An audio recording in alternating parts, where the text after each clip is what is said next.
안녕하세요. 영광이라는 단어 참 많이 듣잖아요. 근데 그 깊은 의미를 제대로 생각해 볼 기회는 많지 않았을 겁니다. 네, 그렇죠. 오늘 저희는 당신이 보내주신 자료들 열왕기상 13장, 빌립보서 4장, 에스겔 43장, 그리고 시편 95, 96편 이걸 가지고 하나님의 영광이라는 개념을 아주 깊숙이 파헤쳐 보려고 합니다. 네. 단순히 성경 구절 읽는 걸 넘어서요.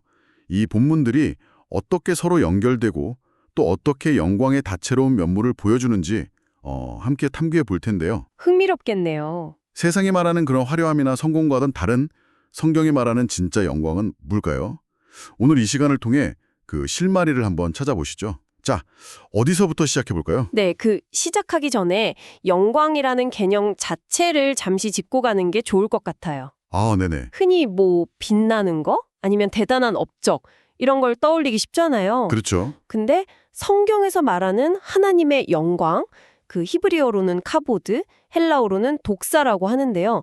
이게 훨씬 더 무게감 있고 좀 본질적인 의미를 갖거든요. 무게감이요? 네, 단순히 겉으로 드러나는 광채뿐만 아니라 뭐랄까 하나님의 본질적인 무게감, 중요성, 또 그분의 존재 자체의 가치와 위엄, 그리고 그분의 능력과 성품이 구체적으로 나타나는 것, 그걸 의미하는 거죠. 아하. 그래서 오늘 우리가 살펴볼 네 가지 본문은 이처럼 깊고 풍성한 영광의 개념이 실제 삶의 다양한 국면에서 어떻게 드러나는지 보여주는 아주 흥미로운 사례들이 될 겁니다. 네. 마치 프리즘이 빛을 다양한 색깔로 보여주듯이 이 본문들이 영광의 여러 스펙트럼을 우리에게 쫙 펼쳐 보여줄 거예요. 프리즘 뷰?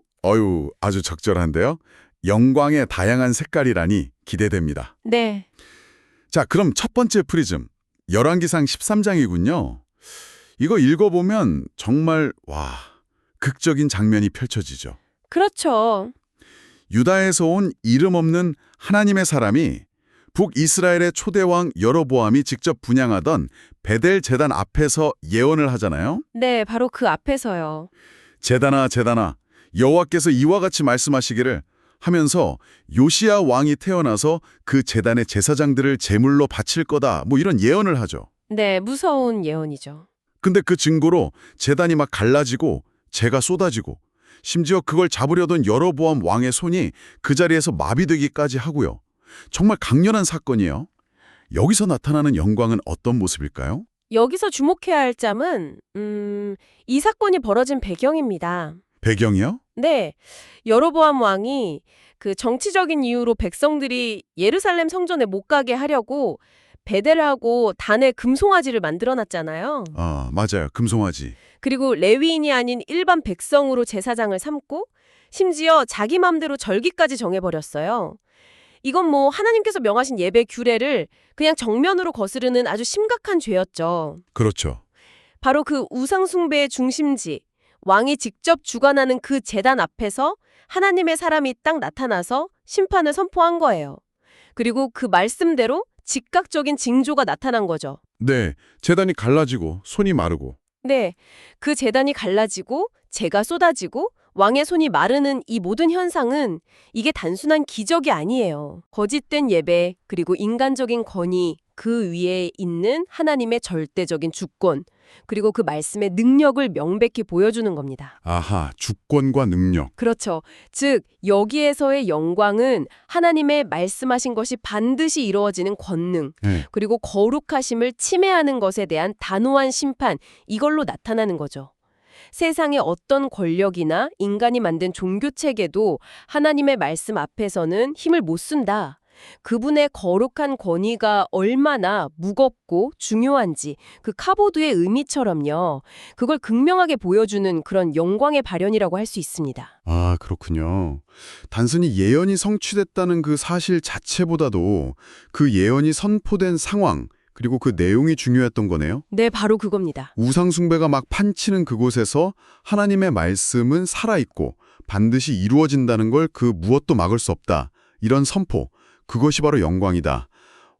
상당히 엄중하고 권위 있는 영광의 모습입니다. 네, 그렇죠. 자, 그럼 이 엄중함과는 조금 다른 분위기로 넘어가 볼까요? 네, 좋습니다. 두 번째 자료인 빌립보서 4장입니다. 여기서는 사도 바울이 자신을 후원해준 빌립보 교인들에게 감사하면서 축복하는 내용이 나오는데 그 유명한 구절 있잖아요. 아, 네. 나의 하나님이 그리스도 예수 안에서 영광 가운데 그 풍성한 대로 너의 모든 쓸 것을 채우시리라. 네, 정말 유명한 구절이죠. 여기서 말하는 영광은 앞서 본 열왕기상이랑은 사뭇 다른 느낌인데요. 네, 확실히 다른 색깔의 영광이죠. 열왕기상이 하나님의 주권과 심판의 엄중함을 보여줬다면 빌립보서는 하나님의 자비로운 돌보심과 풍성한 공급 속에서 나타나는 영광을 보여줍니다. 자비로운 돌보심? 네, 여기서 중요한 건 그리스도 예수 안에서 그리고 영광 가운데 그 풍성한 대로라는 표현이에요. 이게 단순히 필요한 돈을 채워주신다 이런 차원을 넘어섭니다. 바울이 감옥에 갇힌 상황에서도 자족하는 비결을 배웠다고 말하고 또 빌립보 교인들의 헌금, 그 연보를 하나님을 기쁘시게 하는 향기로운 제물이라고 칭찬하거든요. 네, 그렇죠. 이런 맥락에서 바울은 빌립보 교인들의 필요, 그러니까 모든 쓸 것, 이게 헬라어로는 판타크레이아라고 하는데 그냥 물질적인 것뿐만 아니라 영적인 강건함, 정서적인 평안, 관계적인 필요 이런 걸 다 포함하는 포괄적인 개념이에요. 아, 모든 쓸 것. 네, 이걸 하나님께서 그분의 무한한 자원, 즉 영광 가운데 있는 풍성함을 따라서 채워주실 것이다. 이렇게 확신하면서 축복하는 겁니다. 와, 여기서 영광은 그 하나님의 무한하신 자비와 능력, 그리고 당신의 자녀들을 세심하게 돌보시는 그 신실하심을 보여주는 통로가 되는 거죠. 세상의 기준으로는 좀 부족하고 연약해 보일 수 있는 그런 상황 속에서도 하나님은 당신의 영광스러운 부요함으로 모든 필요를 넘치도록 채우실 수 있다. 이런 약속입니다. 네. 이건 불안과 염려가 가득한 세상 속에서 신뢰를 통해서 경험하게 되는 아주 따뜻하고 위로가 되는 그런 영광의 모습이라고 할 수 있죠. 모든 쓸 것을 영광 가운데 그 풍성한 대로 채우신다니 와, 정말 든든하고 위로가 되는 약속입니다. 그렇죠. 열왕기상의 그 권능 있는 영광과는 또 다른 아주 인격적이고 관계적인 차원의 영광이 느껴지네요. 하나님의 돌보심 자체가 영광스럽게 빛난다 이런 거군요. 네, 맞습니다. 자, 이렇게 말씀의 성취와 필요의 채우심을 통해 영광을 보았다면 세 번째 자료인 에스겔 43장에서는 또 어떤 모습의 영광을 만나게 될까요? 네, 에스겔서로 가보시죠. 여기서는 선지자 에스겔이 환상 중에 회복될 성전의 모습을 보는데 정말 압도적인 장면이 나옵니다. 네, 아주 강렬하죠. 여호와의 영광이 동문을 통하여 성전으로 들어가고 여호와의 영광이 성전에 가득하더라. 마치 눈으로 볼 수 있는 실체처럼 영광이 성전을 가득 채운다는 묘사가 참 인상적이에요. 맞습니다. 에스겔 43장의 영광은 압도적인 임재 그 자체라고 할 수 있어요. 압도적인 임재. 여기서 중요한 역사적 배경이 있는데요. 에스겔이 이 환상을 본 시점이 이스라엘 백성이 바벨론의 포로로 잡혀가 있고 예루살렘 성전은 완전히 파괴된 상태였다는 점입니다. 아, 그런 상황이었군요. 네. 더군다나 에스겔은 이미 환상 중에 하나님의 영광이 죄악으로 가득 찬 예루살렘 성전을 떠나시는 모습, 그걸 에스겔 10장에서 이미 목격했어요. 영광이 떠나는 것을 봤군요. 네. 그런 정말 절망적인 상황 속에서 하나님께서 다시 당신의 백성 가운데 돌아오셔서 회복될 성전에 임재하시고 그 영광으로 성전을 가득 채우시겠다. 이런 약속의 환상을 보여주시는 겁니다. 와, 솔로몬이 처음 성전을 봉헌했을 때처럼요. 하나님의 영광이 구체적인 공간을 가시적으로 채우는 이 모습은 하나님의 거룩하심, 그분의 절대적인 위엄과 존귀함을 보여주는 거죠. 네. 에스겔은 그 영광 앞에서 그냥 엎드릴 수밖에 없었고요. 이건 피조물이 창조주의 거룩한 임재 앞에서 느끼는 경외감을 나타냅니다. 그렇죠. 여기서 영광은 마치 무게감 있는 실체처럼 느껴지고요. 하나님의 하나님 되심, 그분의 거룩한 현존 자체가 얼마나 강력하고 실제적인지를 보여주는 거예요. 이건 단순한 상징이 아니라 하나님께서 당신의 백성과 함께 하시겠다는 강력한 의지의 표현이자 모든 것을 회복시키시는 능력의 표현이기도 하고요. 이 영광은 우리로 하여금 경외심과 함께 깊은 갈망을 불러일으킵니다. 우리의 삶과 공동체 역시 이렇게 하나님의 임재와 영광으로 가득 채워지기를 소망하게 만드는 거죠. 영광에 떠났던 성전에 다시 돌아와서 가득 채운다는 것, 특히 그 포로기라는 절망적인 상황을 생각하면 정말 소름 돋는 희망의 메시지였겠네요. 네, 엄청난 메시지였을 겁니다. 하나님의 임재 자체가 가진 그 압도적인 무게감과 거룩함, 그것이 또 다른 영광의 모습이라는 말씀이시군요. 그렇죠. 와, 말씀의 능력, 필요를 채우시는 자비, 그리고 이제는 압도적인 임재까지. 영광의 모습이 정말 다채롭습니다. 네, 그렇죠. 이제 마지막 자료인 시편 95편과 96편으로 가보겠습니다. 이 두 시편은 분위기가 좀 다른데요. 네, 어떻게 다른가요? 앞선 본문들이 하나님으로부터 나오는 영광에 초점을 맞췄다면 이 시편들은 우리가 하나님께 돌려드려야 할 영광에 대해 노래하는 것 같아요. 오, 정확히 보셨네요. 와서 여호와께 노래하며 우리의 구원의 반석을 향하여 즐거이 외치자. 또 새 노래로 여호와께 노래하라. 온 땅이여 여호와께 노래할지어다. 그의 영광을 백성들 가운데, 그의 기이한 행적을 만민 가운데 선포할지어다. 이런 구절들이요. 네, 찬양의 초대가 가득하죠. 그리고 특히 만국의 족속들아 영광과 권능을 여호와께 돌릴지어다. 여호와께 돌릴지어다. 여호와의 이름에 합당한 영광을 그에게 돌릴지어다. 네, 딱 짚으셨습니다. 앞선 세 본문이 주로 하나님의 영광이 어떻게 나타나는가, 그 발현, 매니페스테이션에 대한 것이었다면 시편 95편, 96편은 그 영광을 받으실 분께 마땅히 돌려드리는 우리의 응답, 리스폰스로서의 영광, 즉 찬양과 경배에 초점을 맞춥니다. 아, 우리의 응답. 네, 이 시편들은 왜 하나님께 영광을 돌려야 하는지에 대한 이유를 아주 명확하게 제시해요. 그분은 우리를 지으신 창조주이시고 우리를 돌보시는 목자이시고 모든 신들 위에 뛰어나신 위대한 왕이시며 온 세상을 다스리시고 심판하실 공의로운 분이시기 때문이라는 거죠. 네, 그렇군요. 따라서 그분께 영광과 권능을 돌리고 그분의 이름에 합당한 영광을 드리는 것은 피조물로서 당연한 의무이자 기쁨이라는 겁니다. 의무이자 기쁨. 네. 여기서 영광을 돌린다는 것은 단순히 입술의 찬양뿐만 아니라 예물을 드리는 행위, 거룩한 옷을 입고 예배하는 태도, 그리고 그분의 통치를 온 세상에 선포하는 삶 전체를 포함하는 거예요. 삶 전체요? 네. 세상은 종종 자기 자신이나 다른 피조물에게서 영광을 찾으려고 하잖아요. 그렇죠. 근데 이 시편들은 참된 영광의 근원이 오직 하나님 한 분뿐이시며 우리 삶의 목적은 그분을 영화롭게 하는 데 있음을 강력하게 선언하는 거죠. 이것은 단순히 영광을 관찰하거나 경험하는 것을 넘어서서 우리의 삶 전체를 통해 능동적으로 하나님의 영광을 반사하고 선포하도록 촉구하는 그런 참여적인 영광의 차원이라고 할 수 있습니다. 그렇군요. 하나님의 영광을 목격하는 것에서 그치지 않고 그 영광에 합당하게 반응하면서 살아가는 것 자체가 또 다른 의미의 영광이라는 말씀이네요. 네, 바로 그렇습니다. 와, 오늘 4개의 본문을 통해 영광의 4가지 다른 색깔을 본 것 같습니다. 네, 정리해볼까요? 하나님의 말씀이 어김없이 성취되는 그 권능 속에서, 네, 열왕기상, 우리의 모든 필요를 자비롭게 채우시는 그 풍성함 속에서, 빌립보사였죠. 감히 마주하기 힘든 압도적인 임재 속에서, 에스겔에서, 그리고 마침내 우리가 그분께 마땅히 돌려드려야 할 찬양과 경배 속에서, 시편, 네. 이 속에서 하나님의 영광이 드러난다는 것을 확인했습니다. 신실하심, 자비, 거룩한 위엄, 그리고 찬양받으실 합당함, 이 모든 것이 영광이라는 단어 안에 녹아 있었군요. 네, 정말 풍성한 개념이죠. 이 자료들을 통해 깨닫게 되는 것은 결국 우리 삶의 모든 순간이 하나님의 영광을 경험하고 또 그 영광을 드러내며 그분께 돌려드릴 기회가 될 수 있다는 점인 것 같습니다. 맞습니다.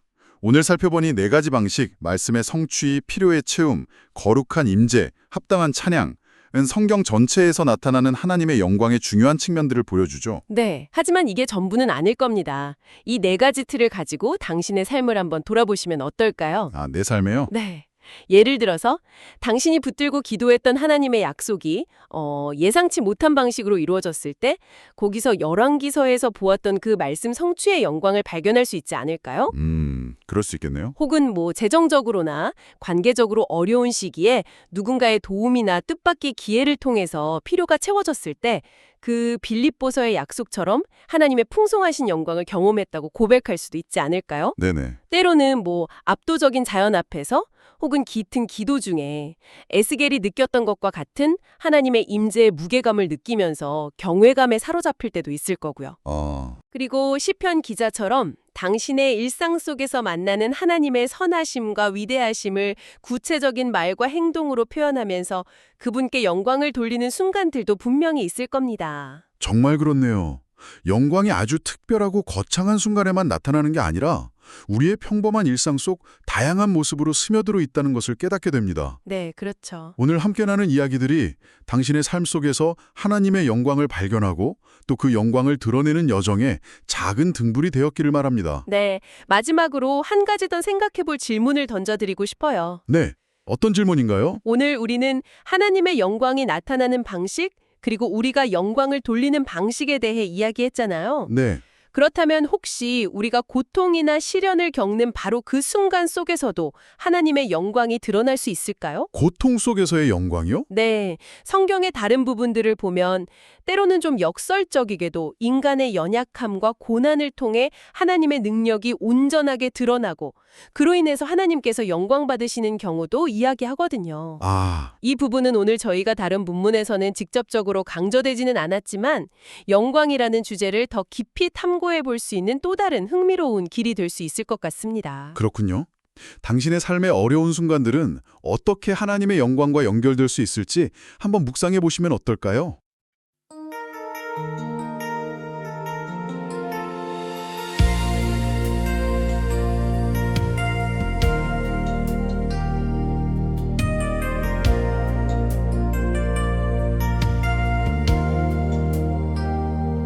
말씀하신 것 그대로 이루시는 주님, 이르 재단은 갈라지고 죄가 쏟아졌네. 인간의 말은 변하고 약속은 허물어져도 주의 말씀은 영원하니 영광을 받으소서. 주님의 영광 성전에 가득해 우리 모든 삶에 충만히 임하시네. 만국의 족속들아 영광을 돌려라. 온 땅에 주의 이름만 높이세. 빌립보 성도들의 헌신에 감사하며 바울은 주님의 축복을 선포했네. 나의 하나님이 그 풍성함으로 모든 쓸 것을 채우시는 영광이라. 주님의 영광 성전에 가득해 우리 모든 삶에 충만히 임하시네. 만국의 족속들아 영광을 돌려라. 온 땅에 주의 이름만 높이세. 동쪽 문통의 주의 영광이 성전에 임하니 에스겔은 주님 앞에 엎드렸네. 거룩하신 주님 우리 안에 임재하사 우리의 예배와 삶을 채우소서. 주님의 영광 성전에 가득해 우리 모든 삶에 충만히 임하시네. 만국의 족속들아 영광을 돌려라. 온 땅에 주의 이름만 높이세. 헛된 세상 영광을 좇지 않으리. 오직 주님께만 영광을 돌리리. 만왕의 왕 오직 주님만이 찬양과 경배 받으시기 합당하시네.